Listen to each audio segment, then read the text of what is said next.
Get ready to drop the puck, take a free throw, and step up to the plate. It's time for the Metro East Sports Podcast on lineupmedia.fm.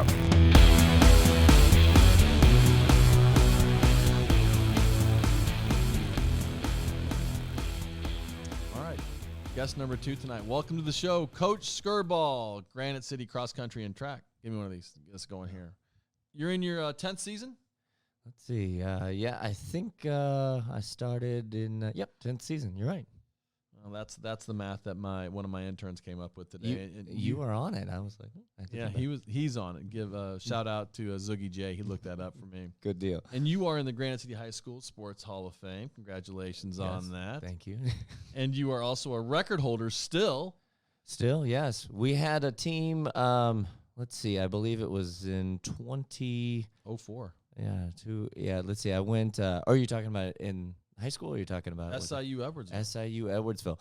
I still hold one record there in the 4x8. Myself, Daniel Walden, Darren Dinkelman, and Ryan Boyle. We still hold the 4x8 record there, and partially the reason is they don't run the 4x8 very often anymore. But I will tell you that there was a guy. I did hold a couple of other records that a really fantastic athlete came through a few years back by the name of Matt O'Connor, and he took down both of my records and then my mentor Dan Walden, his record. So he owns most of all those records out there. So see, I thought you still had the record indoors for the 800 and 1,000 meters. And that was just recently. That's what Matt O'Connor took down. Sad about that? Not really. You know, it's one of those things. I reached out to him. I found him on social media, and I just wanted to reach out to him and say, hey, congrats, kind of one of those things.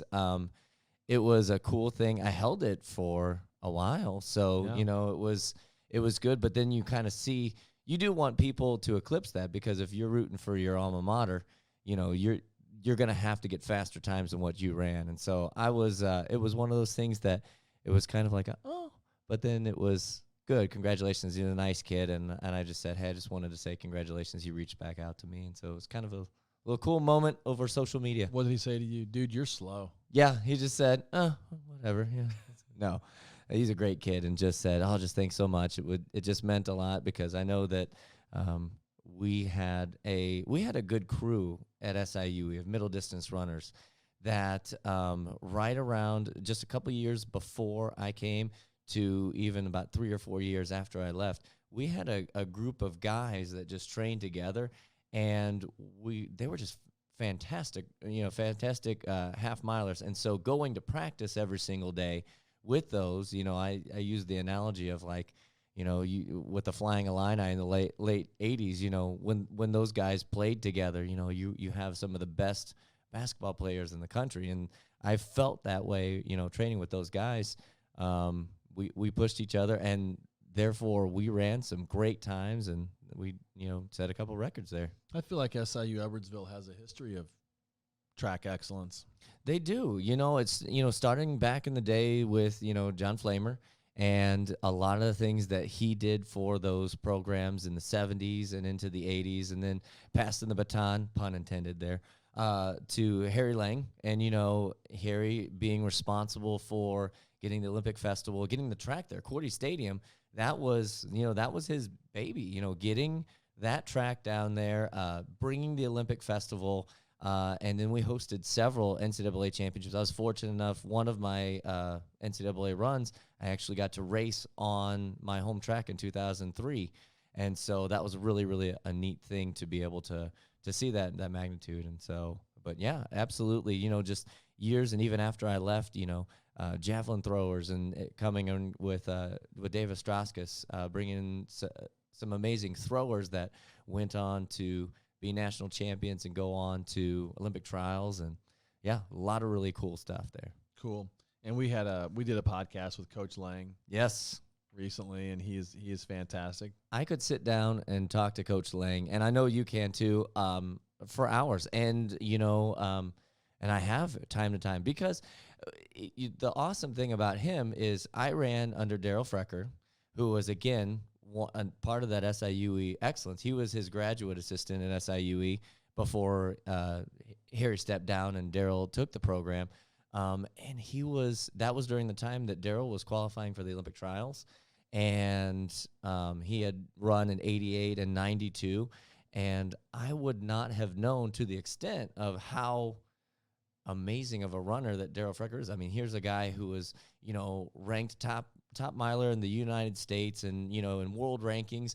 And he was such a humble guy that I did my student observation at Collinsville High School under Harry Lang, and he just tells me all of these stories about him. And I went back and just tell Coach Frecker, I was like, this is incredible. But again, I all of these stories that I could talk to Coach Lang forever, and he's a great storyteller and awesome coach. His story and how he came here and he came to Collinsville and Virgil Fletcher, Yeah. I mean, I can't tell you how many guests I've had on this show who have some type of connection to Coach Fletcher at Collinsville. Yeah. And that's just so, it's interesting because we think of him as the track and cross country legend, but he's a basketball. He came in as a basketball guy and then kind of morphed outwards, and we're so fortunate for his connection to Coach Fletcher because what an amazing thing he's done for this area, and it's awesome. How's the team this year? We're doing well. Our numbers are kind of low. I think COVID hit us really hard last year, and the good news is that the middle school at Coolidge, their numbers are starting to climb again.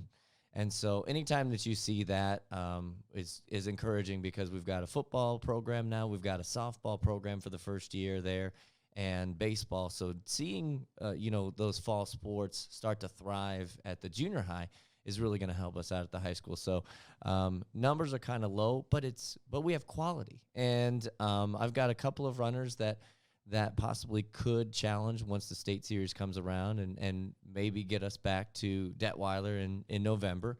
But we've got a lot of kids that are really taking that leap. We have a lot of young kids on the team. We got a good balance between some good senior leaders and some freshmen and sophomores. And I just see a lot of those kids starting to take that step up from going to here to being good, and from being good to, man, we're right on the edge of being great. And so I love the way that they are competing. So it's the one thing that's the pure thing about cross country is, we compete against some of the best teams in the state with what's going on right now. Edwardsville's got a stacked team right now. O'Fallon is always good.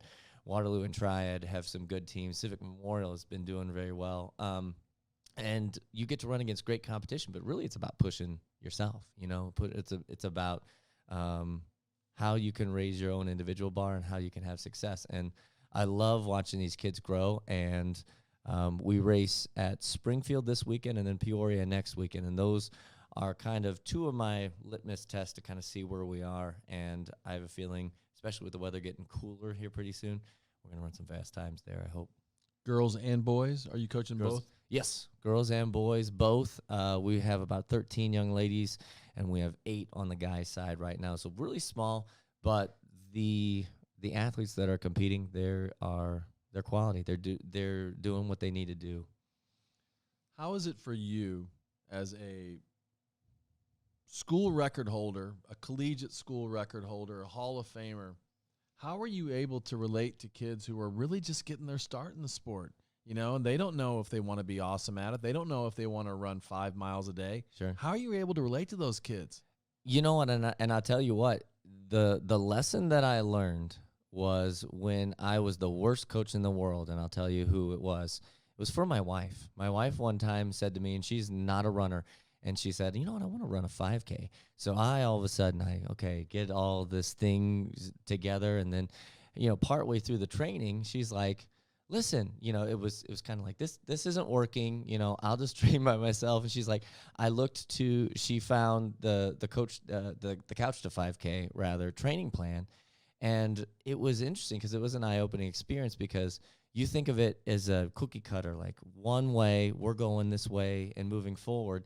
And she's like, I'm not built like you. I don't have the same mindset as you. I just want to do this. What about these kids that are just out there and this is the best that they can do? And so I'm like, okay. So I started to see that, and evolve. And I'm just like, you've got to find where people are. Like, what is your motivation for being out there, and then just kind of, nourishing that and having that come along. I remember years ago, it was, we did a video promo and we were trying to recruit athletes, and I'm like, why do you want to do cross country? And they were like, team, championships.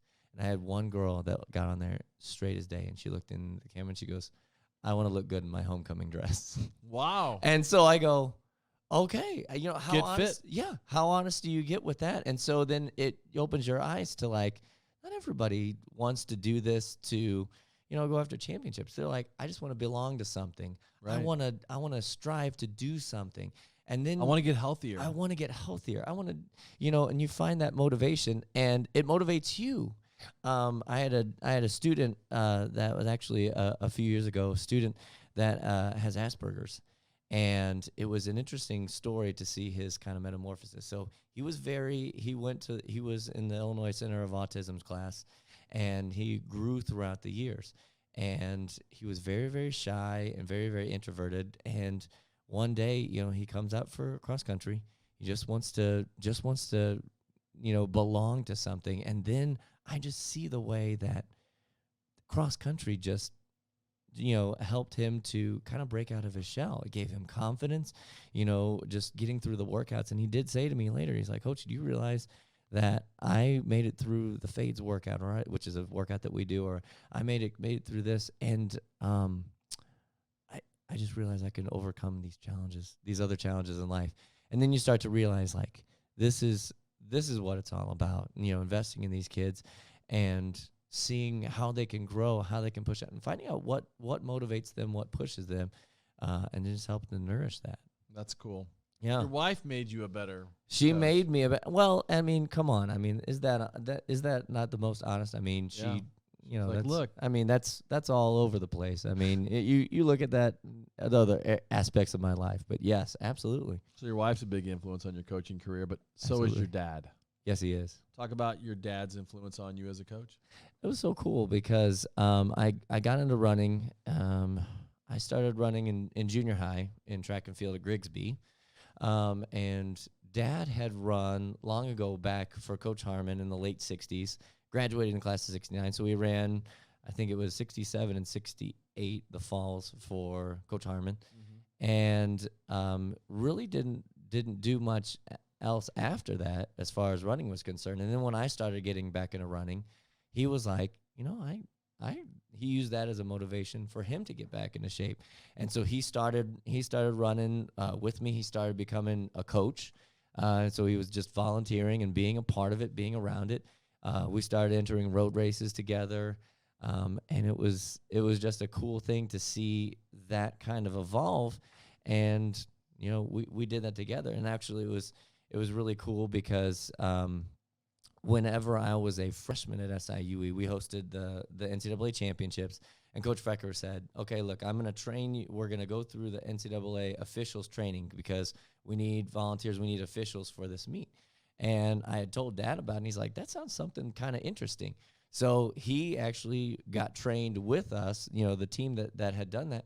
He worked one meet, the 2001 NCAA championships, and he said, this is really cool. So he went on, he got his USATF certification, and now he starts NCAA meets, the middle school meets, the high school meets, and he loves it. And I'm a little biased, but also being a coach, he is like one of the best, if not the best official in the area. He does an excellent job with that. Well, that's cool. Yeah. You need to have him on here to have him talk about his experience as a track official. That's cool. He does that. He has some really, really cool stories. I think the hard part about being a track official would be the guy who calls the foot faults on the long jump and the triple jump. I mean, that would be high pressure to me. Yes. I always get anxious when I watch that person do their thing. Yes. Am I the only person that feels that way? Oh no. I still, and you can ask, just so many, there's so much high pressure sometimes in track and field, like even just watching it. Hannah, my wife, we'll be watching still the Olympics, and they're starting the 400 and they're getting in the blocks, and I have to go because I'm getting nervous for these people, and I don't even know these people. But you know what they're going through. That's why you're doing that. Yeah. She tell you to calm down a little bit. Yeah, she did. That's good. It's okay. That's all right. How's coaching elementary school PE this year? It is so. I tell you what, it's such a it's a unique thing. It's fun. These little kids. I have first and second graders this year, so I'm teaching at Maryville and Wilson Elementary Schools. I've moved from the high school to the elementary schools, and it's interesting because last year Granite City did not have PE at the elementary level because with COVID we were full remote the first semester. Second semester we came back, but it was on a shortened schedule, so they wanted to focus on, okay, what is things on the classroom, we don't want to fall behind kind of. So the interesting thing about having first and second graders, a lot of these kids have never had PE before. Wow. Or they haven't had PE since kindergarten. Man. And some of these kids that were remote last year have not been in school, so at all. So being here and being in the classroom, it was a different change. Just getting through procedural wise, but I'm having a blast with these kids, and just some of the the kids say the darndest things, and it's definitely fun. And my steps are up. My step goals when I was working at the high school, I would be getting probably 10,000 steps a day. That's a lot. If I got my run in. If I didn't get my run in, it was pushing it. I look down at my watch, before I go to lunch, and I'm already at 8,000 steps. I'm putting 15,000 steps in a day. That's but I'm awesome. like, elementary PE, I'm moving. All right. Awesome. I got to ask you a couple more questions, but first I got to talk about another Granite City super athlete, Jeb Blassingame. If you're looking to buy or sell a home in the Metro East on the Illinois or the Missouri side, please give our partners at Keller Williams Marquis, Jeb and Ginger Blassingame, the chance to serve you. They have offices in Waterloo, O'Fallon, and Edwardsville with more than 130 agents. The Blassingames are a family-owned business that has helped over 5,000 families find just the right home. The Lipes are one of those families. Jeb and Ginger sold our house quickly because they're experts at staging and pricing. And they helped us find the perfect home, and they can do the same for you. No wonder they're ranked in the top 10 real estate teams in North America. Give Jeb and Ginger Blassingame a call at 618-578-9276 or check them out online at blassingamegroup.com. You'll not be disappointed. I promise. All right. What are the games you're playing in elementary school PE? I got it because those are some of my happiest moments in life. Yes. I mean, I looked so forward to PE. Oh yeah, and it's just and getting them for 25. I get them for only for 25 minutes. So it's one of those that they're high energy. I have to pick activities that are really require the least amount of instruction. So a lot of there's one I call beanbag. I don't even know the names. Sometimes I just make up stuff and I'm just like, okay, this will work. Like a beanbag free for all. So I've got a bunch of beanbags in the center and we've got 6 hoops and each team at a hoop. All right, go take one per hoop and then one per team, and then you can take from others. But it's just eventually it looks like it's just mass chaos. So if you come into my PE class, it's like, is this guy even doing anything? Man. They're just yelling and screaming, but they're having a great time. So. Man, yelling and screaming is what those kids need to be doing. Yes, They absolutely need to be yelling and screaming and running around. Yeah. Burn some of that, and then they go back, and then they can sit, and then they're actually tired. Yes. That'll help them. Yes. Well, keep up the good work, and keep up the good work with the cross country kids. What do you have to look forward to? You've got a couple big races, and then you're getting into your postseason here pretty quickly. Yeah, we as a team wise, this fall's been really fun because the team looks really good, and I told the kids actually today, we race at Springfield, and that's our halfway point of the season. That's where we kind of see where we are, and then after that, our meets kind of get less and less. We will go to Jefferson Barracks and run the Hancock Invitational. That's conference weekend, but since we no longer compete in a conference, I needed to find a tune-up meet to get us to make sure we're not stale when we go into regionals. Regional this year will be at Maxwell Park and Normal, and then hopefully we can advance to next weekend. We'll be at Quincy for the sectional, and then of course Detweiler in November. There's nothing better. Yeah. Well, I'll be back in touch with you toward the end of the season when we're looking to name our MESPs for Team of the Year and Runner of the Year and all the sizes, boys and girls. But I appreciate you coming by, Coach Skirball, Granite City Cross Country and Track. Good luck the rest of this year, man. Thank you. You're the best, brother. Appreciate it.